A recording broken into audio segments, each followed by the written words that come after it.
In this video, I'm going to really quickly show you how I change saw blades on my Woodland Mill sawmill. This is the HM126, but should be the same for whichever one you have. First thing you want to do is make sure all your tension is off the blade, and then open everything up. On this saw, I have a blade guide, so I'm going to take that off real quick. It's very simple, one little screw and the whole thing slides off of here. A dead wasp.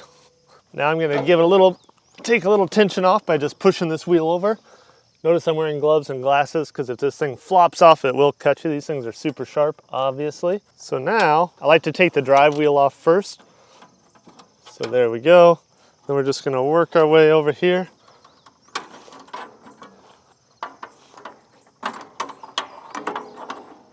And it likes to get stuck right in this piece of plastic here. And there it is. Now we're going to fold up this blade. Everyone does this a little different. My boss does it different than I am, but this is what works for me. It's like one of those old pop-up tents. So what I like to do is stand on the blade in the middle and rotate it to where the teeth are facing each other. Then get my hand down here and kind of let it walk itself down. Get my foot out of the way. And there you go. Now we got our new blade. I'm going to do kind of the same thing. You don't really want to let them just fling out because it can obviously damage the blade or you. Make sure I'm holding a couple areas.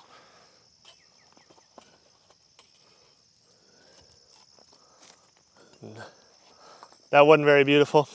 Just keep control of it. Be very careful because this thing is very sharp. So now, similar to what we did before, just going to hold the blade, slide it on here. Get it started in that guide and just keep control of it the whole time. Then we got to get past this plastic piece here.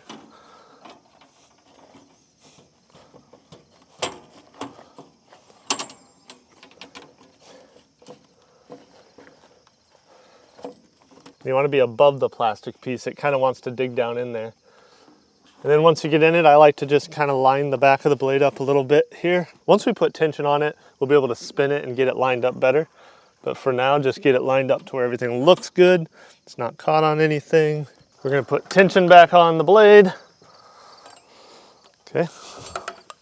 One other real quick safety precaution, because we're going to be spinning the wheels by hand just to get the blade lined up.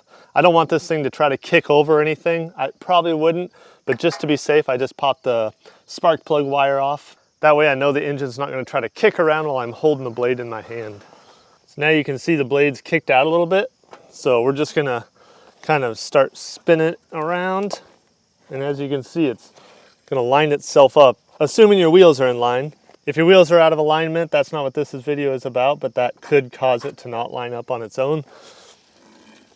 After a couple spins, the blade's in alignment on both sides. Here's our follower wheel. Here's our drive side. They're identical. That's what we're looking for. The other thing I like to check while I'm in here is how much play I've got in the belt. This one's pretty good. It's starting to get a little bit of play, so I'm going to want to tighten that up soon.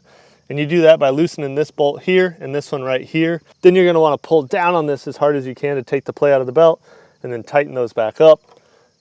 If this belt gets too loose, the belt can flip on you. It'll ruin the belt and you'll have to replace it. I've already done that once. It could also throw your blade and you don't want any of that to happen. So just make sure you've got good tension on that belt. That's something I like to check while I'm in here. And that's how I changed the blade on the Woodland Mill sawmill. If you enjoyed that, hit subscribe if you haven't already. We'll see you in the next video. Ow!